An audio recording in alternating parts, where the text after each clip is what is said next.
ETF index mutual funds నేర్చుకుని stock మార్కెట్లో రాణించాలనుకుంటున్నారా? వెంటనే ఈ నెంబర్కి కాల్ చేయండి. నమస్తే రమ్మ గారు. నమస్తే జయ. మంచి స్టోరీ చెప్తారా? మొన్న మధ్య అంటే కొన్ని రోజులు అంటే ఒక 6 months బ్యాక్ వరకు కొంత స్టోరీస్ తగ్గించాం మనం. ఎక్కువగా టాపిక్స్ డిస్కషన్స్ చేశాం కదా రమ్మగారు. అయితే చాలా మంది అడుగుతున్నారండి, స్టోరీస్ చెప్తున్నారు, మళ్ళీ స్టోరీస్ చెప్తున్నారు. ఎందుకంటే రమ్మగారు అంటే స్టోరీస్ అంటే రమ్మగారు అందరికీ బెడ్ టైమ్ స్టోరీస్ అనమాట. రాత్రి పడుకునేటప్పుడు నేను ఖచ్చితంగా మీ స్టోరీ వినే పడుకుంటాను అని చెప్తున్న వాళ్ళు ఉంటే అసలు బయటకు వెళ్తే ఇదే మాట రమ్మగారు. నన్నైతే ప్రతిరోజు వింటామండి, మీ వీడియో చూసే పడుకుంటామని. చిన్నపిల్లలు అయిపోతున్నారు. భలే హ్యాపీగా అనిపిస్తుంది. అలవాటైతే అలా ఉంటుంది జయ. ఆ గొంతుకి మీరు చెప్పే విధానానికి అలా అలా కనెక్ట్ అయిపోతారనమాట. సో స్టోరీస్ ఎక్కువ చెప్పడం నాకు కూడా హ్యాపీగా ఉంది. అది నేను చెప్పుకోవచ్చు, నేను చెప్పుకోవచ్చు కదా. చెప్తాము. రైతు పెట్టుకున్న అర్జీ కథ బాగుంది, సరదాగా. అదే ఒక ఊళ్ళో పల్లెటూరులో ఒక బక్క రైతులైనా ఓ పూరు గుడిసినా వాళ్ళకి కాస్త నివేశన స్థలం, కాస్త తిరగడానికి ఇల్లు ఉండేవి, ఖాళీలు ఉండేవి. ఈయనకు ఒక బక్క ఆవు కూడా ఉండేది. రైతుకి బక్క ఆవు. ఈ రైతు ఏమింది, ఆయన చిన్న ఒక అరెకరం పొలమేను, ఎక్కువ గడ్డి ఉండేది కాదు. ఈ ఆవుకి సరిపడా తిండి ఉండేది కాదు. అది మెల్లిగా అట రోడ్డు మీదకి వెళ్ళినప్పుడు అట వెళ్ళినప్పుడు మేసి వచ్చేది అంతే. అయితే ఏమైంది, ఈ బక్క రైతు గారి పక్కన ఒక పెద్ద రైతు గారి భూస్వామి గారి ఇల్లు ఉంది. ఆ భూస్వామి కూడా గొడ్లు చాలా ఉన్నాయి. వీళ్ళింటికి వాళ్ళింటికి మధ్యలో బ్రహ్మాండమైన కంచె ఒకటి ఉంది, కనపడదు, అటు ఇటు కనిపించదు అనమాట. అయితే ఏమైంది, ఈ భూస్వామి గారి దొడ్లో ఉన్న గొడ్లు ఓ రోజు కొట్టుకుంటూ అప్పుడప్పుడు ఆవులు గేదెలు ఎడ్లు అవి పోరాడుకుంటాయి, గిత్తదూడలు కొమ్ములతోటి. ఈ పోరాడుకునే క్రమంలో వీళ్ళింటికి వాళ్ళింటికి మధ్యలో కంచె ఉంది కదా, ఆ కంచెకి ఓ బొరి పడింది, కొంచెం ప్రవేశించడానికి వీలుగా అయ్యిందనమాట. అయితే రోజు ఏదో ఆవుని బయటికి తీసుకెళ్ళేవాడు, తీసుకొచ్చేవాడు. ఒక పూట తనకి ఆ రైతుకి ఆవుని బయటికి తీసుకెళ్ళటం కుదరలా. ఏదో 4 గడ్డి పరకలు వేస్తే అది నవిలింది, కానీ దానికి ఆకలిస్తుంది. అయితే ఏం చేసింది, అది అలా కూర్చుని ఉంటే దానికి ఈ బొరియ కనపడుతోంది కదా, కంచెకి బొరియ కనిపించి అవతల ఆకుపచ్చగా వాళ్ళ దొడ్లో ఉన్న గడ్డి కనపడుతోంది, పచ్చిగడ్డి. వాళ్ళకి సొంత చేలు ఉన్నాయి, గడ్డి కోసుకొచ్చి పడేస్తారు పాలేళ్ళు. వీళ్ళకేముంది, ఇది రోడ్డు మీద చెరువు గట్టు మీద మేయవలసిందే, వాళ్ళకి అంత లేదు పాపం. ఎండుగడ్డి ఉండేది, ఆ 4 పరకలు విదిలిస్తే దానికి సరిపోలేదు. అదేం చేసింది, మెల్లిగా లేచి అటు ఇటు నడుస్తుంటే సరే పోన్లే కొంచెం కాలైనా సాగుతుందని ఆ రైతు భార్యం చేసింది, దాన్ని కట్టుకోయే నుంచి దాన్ని విడిపించేసింది. ఎంతసేపు అని కూర్చుని ఉంటుంది, వాళ్ళు తోలుకెళ్ళే ఓపిక లేదు, అతను ఏదో పని మీద వెళ్ళాడు, ఈవిడకి ఓపిక లేదు. అది అటాటా తిరుగుతూ వీళ్ళ వాకిట్లో తిరుగుతూ చల్లగా ఆ కంచెకి బొరి పడింది కదా, ఆ బొరిలోంచి అలా దూరి వెళ్ళి గడ్డి మేయటం మొదలుపెట్టింది. ఆ వెళ్ళటం ఏమైంది, అది ఇంత సుమారుగా ఉంది, ఇది బలవంతంగా తోసుకుని వెళ్ళేసరికి అది కాస్త పలకమని ఆ కంచెకి పైన పెట్టినటువంటి ఫ్రేమ్ కూడా విరిగిపోయింది. ఈ వెళ్ళి పడింది అది. అక్కడ ఏమైంది, వాళ్ళు పూల మొక్కలు అవి ఇవి పెట్టుకున్నారు. ఆవుకి ఏం లక్ష్యం ఉంటుంది, ఆకుపచ్చగా ఉంటే చాలు. ఆ పచ్చిగడ్డి మేసి గొడ్లు కొంచెం బుసకొడుతున్నాయి, ఆ గొడ్ల వైపుకి వెళ్ళకుండా అది ఆ కనపడుతున్న మొక్కలు గిక్కలు ఆకుకూర తోటకూర అన్నీ తినిపారేసింది. తిరిగేసరికల్లా అక్కడి నుంచి వాళ్ళు ఏం చేశారు, పాలేళ్ళు ఎవరు ఏదో గొడ్డు వచ్చింది దొడ్లో కానీ దాన్ని కొట్టేసరికల్లా వీపు మీద తట్లు తేలిపోయినాయి. ఆవు బెదిరి పరిగెత్తుకుంటూ వీళ్ళ ఆ కంచెలోంచి దూరి వచ్చేసింది, కంచె అంతా విరిగిపోయింది. ఈతను పోయి అడిగాడు, మా గొడ్డునట్ట కొట్టారేంటండి, తోలితే సరిపోతుంది కదా, మూగొడ్డు బక్కది అన్నాడు. అనేసరికల్లా వీడి గొడ్డేమో మన దొడ్లో తినేసింది, వీడినేమో ఇట్లా వదిలి పెడతామా, కట్టేయండి రా వీడిని అని చెప్పేసి ఒక కట్టుకోకేసి బక్క రైతుని కట్టేసి ఒట్టిగా కడితే ఏం లాభమని 4 దెబ్బలేసాడు. దెబ్బలేసి నువ్వు నీ గొడ్డే ఈ కంచెని పడగొట్టింది కాబట్టి కంచెకి డబ్బు కట్టు అనేసరికల్లా వాళ్ళు ఆవిడ వచ్చి బతిలాడి బామాలి, బాబాబు మా వల్ల ఏమవుతుంది, మా వల్ల కాదు, డబ్బులు ఎట్లా కొట్లా ఇచ్చుకుంటాం, ఇంకా దెబ్బలు కొడితే మనిషి చచ్చిపోతాడు, గొడ్డు మూలపడింది, మనిషి మూలపడేలాగా ఉన్నాడు, పడ్డాయి 4 గట్టిగా దెబ్బలు, వీటి మీద వాతలు తేలినాయి. బతిమలాడి వదిలించుకుంటే అతను ఏమన్నాడు, కంచెకయ్యే డబ్బులు మాత్రం నువ్వు ఇవ్వాల్సిందే, గొడ్డం వేసుకుంటావా 1 ఎకరం పొలం అమ్మేసుకుంటావా మా సంబంధం లేదు పొమ్మన్నారు.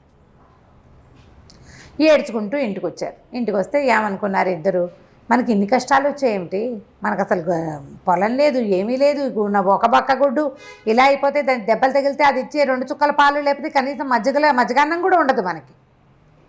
అప్పుడు ఈ ఊరేలే రాజుగారు చాలా మంచిబట్ట, రాజుకు ఒక అర్జీ పెట్టుకుందాం, మాకు కాస్త పొలమైనా ఇప్పించండి, లేదా ఈ కంచెకి కట్టడానికి 2-4 రూపాయలైనా ఇప్పించండి అని చెప్పి అర్జీ పెట్టుకోవాలనుకున్నారు. రాజు దగ్గరికి వెళ్ళేటప్పుడు ఎట్టా వెళ్ళాలి? రాసుకు వెళ్ళాలి. రాసుకోవడానికి ఆయనకి చదువు రాదు, ఈవిడికి చదువు రాదు. వీళ్ళిద్దరూ ఆలోచించారు ఏం చేద్దాము అని. వాళ్ళ ఇంట్లో ఏవో చెక్కలు అవి ఇవి ఉన్నాయి. ఒక చెక్కది ఇంత పలకంటిది ఒకటి పట్టుకుంది, తీసుకొచ్చి ఆ అమ్మాయి ఏమందంటే బొగ్గుతో గీద్దాము దీని మీద రాజుకు అర్థమయ్యేలాగా, ఆ తర్వాత దాన్ని వీపు కట్టుకుని తీసుకెళ్ళి రాజుకు చూపిస్తే ఆయనకు అర్థమవుతుంది, అప్పుడు మనకి న్యాయం జరుగుతుందని చెప్పి అక్కడి నుంచి ఏం చేశారు, సరే ఓకే అని ఈ చెక్క పలక మీద ఏం రాశారు, ఒక చిన్న వృత్తం గీశారు. వీళ్ళిల్లు పక్కన ఒక పెద్ద వృత్తం గీశారు. ఈ 2 వృత్తాలకి మధ్యలో ఒక బొరి ఉండాలి కదా, అక్కడ ఒక సున్నా చుట్టారు. ఇతన్ని కట్టేశారు, ఒక కట్టుకొయ్య, అక్కడ ఒక పుల్ల గీశారు. వీళ్ళకి ఆవు ఉంది, ఇక్కడ ఒక కట్టుకొయ్య గీశారు. ఇక్కడ ఉండాల్సిన ఆవు ఈ బొరియ సున్నాలోంచి వాళ్ళ దొడ్లోకి వెళ్ళింది. అప్పుడు వాళ్ళ ఆవును కొట్టారు, మనం చెప్తాం కదా, అక్కడి ఇతన్ని అక్కడ కట్టేశారు. ఈ మొత్తం మీద వీళ్ళు గీసినవి ఏమిటి, చిన్న వృత్తం, ఇంకా చిన్న వృత్తం, ఒక పెద్ద వృత్తం, 2 కర్రలు. ఎంతో క్లియర్గా ఉంది, చూడు ఎంత క్లియర్గా ఉంది. సరే బాగుందనుకున్నారు. ఇంత వివరంగా ఉంటే రాజుకి ఎందుకు అర్థం కాదు? అదే కదా, అర్థమైపోతుందని ఆ చెక్క బల్లని వీపు కట్టుకున్నాడు, బయలుదేరి వెళ్ళాడు. వెళ్ళే దారిలో ఏంటంటే ఒక వాగు అడ్డం వస్తుంది ఊళ్ళో, పెద్ద ఊళ్ళోకి వెళ్ళడానికి. చిన్న పల్లెటూరు కదా, పెద్ద ఊరు వెళ్ళాలి. ఆ పెద్ద ఊళ్ళోనే నగరంలోనే రాజుగారు ఉంటారు. ఇతను ఏం చేశాడు, వాగు గట్టు మీద కూర్చుని తను పొద్దున భార్య ప్యాక్ చేసి ఇచ్చిన ఆహారం ఓపెన్ చేశాడు. 4 రొట్టెలు, అంత ఆవకాయన్నం, ఇంత పెరుగన్నం ఉన్నాయి. ఈ లోపల ఒక అతను వచ్చాడు అక్కడికి. వస్తే సరే అతను అడిగాడు, ఏమిటి ఎలా ఎక్కడికి వెళ్తున్నావు, నువ్వెవరు ఏమిటి అంటే, అప్పుడు ఇతను ఈ చెక్కబల్ల ఏమిటి అని అడిగితే చెక్కబల్లని చూపించి, ఇదిగోండి ఇది మా ఇల్లండి, ఇది స్టోరీ అని చెప్పారు. ఇది మా ఇల్లండి, ఇగో ఈ కట్టుకోయేమో మా ఆవు కట్టే ఇదండి, అక్కడ కట్టేసాం. అదేమో ఈ చిన్న కంతలో ఇంచి, ఇదేమో ఈ పెద్ద సున్నా ఏమో మా పక్క వాళ్ళ దొడ్డి, ఈ చిన్న సున్నా ఒక చిన్న సున్నా ఉంది కదా, ఇదేమో బొరి అండి, ఇందులోకి వెళ్ళిందండి. వెళ్తే సరే వాళ్ళు కొట్టారండి మా ఆవుని, ఆవు మళ్ళీ ఇందులో నుంచి పారిపోయి ఇచ్చేసిందండి. నేను వెళ్ళానండి, నన్ను ఇగో ఈ కట్టుకోయి కొట్టేశారండి, ఇంత అని వివరంగా బొమ్మగేసుకుని రాజుగారికి చూపించడానికి అర్జీ పెట్టుకోవడానికి వెళ్తున్నామండి అంటే నవ్వాడు. బాగుంది, అర్థమైందండి మీకు అన్నాడు. ఎందుకు అర్థం కాలే, ఇంత వివరంగా ఉంటే బాగా అర్థమైంది అన్నాడు. సరే ఈ రైతు ఏం చేశాడు, తన దగ్గర 4 రొట్టెలు ఉన్నాయి కదా, ఈ పక్కన కూర్చున్న ఆయనకు 2 రొట్టెలు పెట్టి అంత ఆవకాయన్నో అంత మజ్జిగానో ఆయన పెట్టాడు. సరే తిన్నారు. తిన్న తర్వాత రాజుగారి దగ్గరికి వెళ్ళమని చెప్పి అతను వెళ్ళిపోయాడు. అతను ఎవరంటే మన రాజుగారే. ఆయన మామూలు బట్టల్లో ఉన్నాడు, ఎక్కడికో వెళ్తూ ఇదంతా కథ అంతా విన్నాడు. గుర్రం ఎక్కి వెళ్ళిపోయాడు. వాగులోంచి మంచినీళ్ళు దాగి మన రైతు కూడా బయలుదేరి రాజుగారి దగ్గరికి వెళ్ళాడు. సరే కాస్త 4 గంటలు 3 గంటలు అయ్యేసరికి చేరిపోయాడు. భోజనం అయిపోయింది, 3:30-4 గంటలకు వెళ్ళిపోయాడు. రాజుగారు ఇంకా ఆ స్థానంలోనే ఉన్నాడు. ఆయన ఇక్కడి నుంచి వెళ్ళటం ఆ స్థానానికి వెళ్ళిపోయాడు, వాగు దాటేసి. సరే ఈ అబ్బాయి నడుచుకుంటూ పోయాడు కదా, రాజుగారు మొత్తం నిండు సభలో ఉంది. బయట 1 గంట ఒకటి పెట్టారు. ఆ గంట కొట్టేసరికల్లా ఎవరు గంట కొట్టినా లోపలికి వెళ్ళి వాళ్ళ అర్జీలు ఇవ్వచ్చు. సైనికుడు వచ్చి, బాబు నీ అర్జీ తీసుకుని లోపల రా, రాజుగారు సభలోనే ఉన్నారంటే సరే ఇతను లోపలికి వెళ్ళి ఆ బయట ఒక ఆయన ఉంచున్నాడు, ఓ పెద్ద మనిషి. తను చెక్క పలక వీపు కట్టుకున్నాడు కదా, ఆ పలక ఎత్తి ఆయన చేతిలో పెట్టాడు. ఆయన ఇదంతా చూసాడు. అంటే సున్నాలు, 2 పొలాలు, 2 స్ట్రైట్ లైన్స్ ఉన్నాయి, 2 గీతలు. ఏమిటి అంటే, అదేంటంటే అంత వివరంగా ఉంది కదా, రాజుగారి చూపించండి అన్నాడు.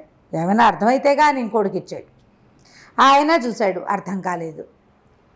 పక్కవాడికి ఏం చెప్పాలో అర్థం కావట్లేదు. పైగా ఇంతమంది జనము, ఒక సింహాసనము, దాని మీద రాజుగారు, ఏమిటో విసనకర్రలు విసిరేవాళ్ళు,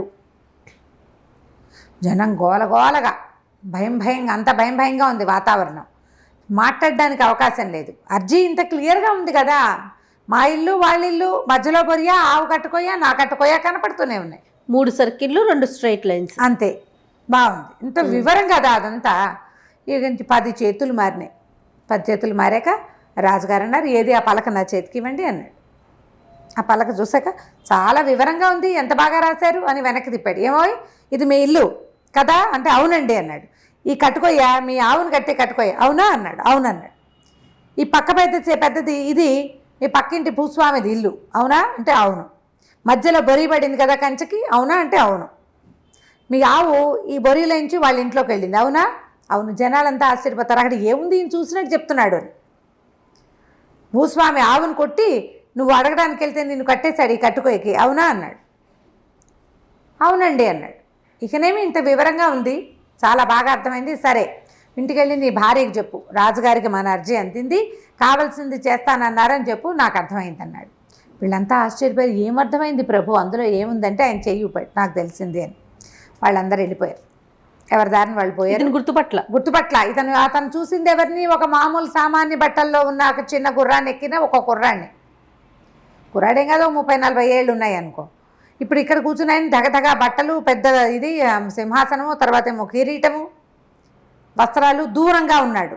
ముందారు మనిషి పక్కన కూర్చుని అన్నం తిన్నాడు.